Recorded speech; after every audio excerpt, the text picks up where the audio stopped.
قل إن صلاتي ونسكي ومحياي ومماتي لله رب العالمين।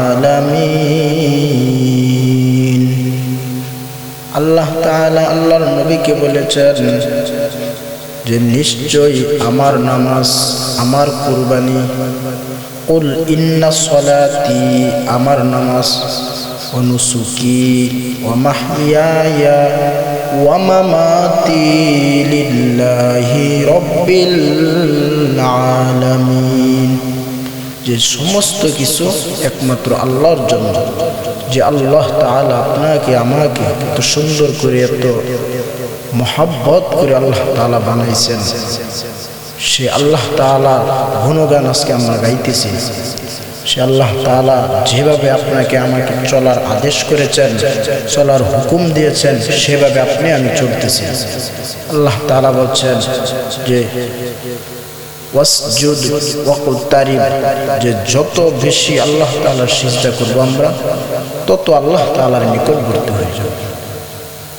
যদি আল্লাহ তাআলার কাছে বেশি বেশি সিজদা করতে পারি, এই শেষ রজনীতে যদি আমরা আল্লাহ তাআলার কাছে সিজদা করতে পারি, আল্লাহ তাআলা বলছেন ওয়াসজুদ ওয়াকতারিব, যে বেশি সিজদা করবে সে আমার নিকটবর্তী হয়ে যাবে। এই জন্য আল্লাহ তাআলা বলছেন যে তোমাকে আপনাকে আমাকে আল্লাহ তাআলা সৃষ্টি করছেন।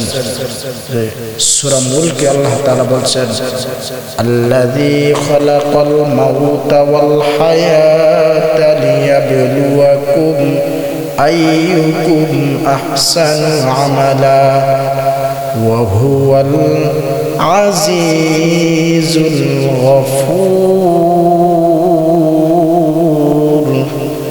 আল্লাহ তাআলা আপনাকে আমাকে সৃষ্টি করছেন হায়াত এবং মউত, যে আল্লাহ তাআলা আপনাকে আমাকে হায়াত দিয়েছেন, আবার মৃত্যু দিয়েছেন। আপনি আমি দুনিয়াতে বসবাস করব কিছু সময়, অল্প সময়, আবার এই দুনিয়া থেকে চলে যেতে হবে সেই পরকালের কাছে, যে অনন্তকাল। এরকম এক দুনিয়া যেখানে কেউ যাবে আর সেখান থেকে ফিরে আসতে পারবে না। ওই পরকালের জিন্দেগির জন্য আপনি আমি যদি দুনিয়া থেকে কিছু কামাই করে না যেতে পারি, তাহলে সেদিন আপনার আমার কি অবস্থা হবে।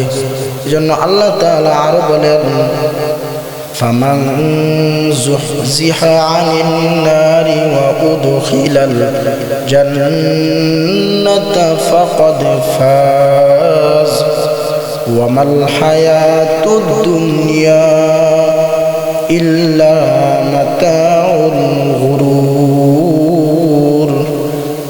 যে আল্লাহ তাআলা বলেন যে ওই দুনিয়ায় পরকালের জিন্দেগিতে কেউ যদি কিয়ামতের মাঠে আল্লাহ তাআলার কাছে হিসাব দিয়ে যদি সে পার পেয়ে যায়, জান্নাতে প্রবেশ করে যায়, তাহলে সেই হলো সফল কাম। আর যদি আল্লাহ তাআলার কাছে হিসাব দিয়ে সে পার না পায়, ওয়ামাল হায়াতুদ দুনিয়া ইল্লা মাতাউল গুরুর, যে এই দুনিয়াটাকে আল্লাহ তাআলা ধোঁকার সাথে মিলিয়েছেন। দুনিয়া কিছুই না, দুনিয়াতে আপনি আমি অল্প সময় থাকব, আবার সেই পরকাল অনন্তকাল যে দুনিয়া শুরু আছে আর কখনো শেষ হবে না, সেই দুনিয়া আপনার আমার চলে যেতে হবে।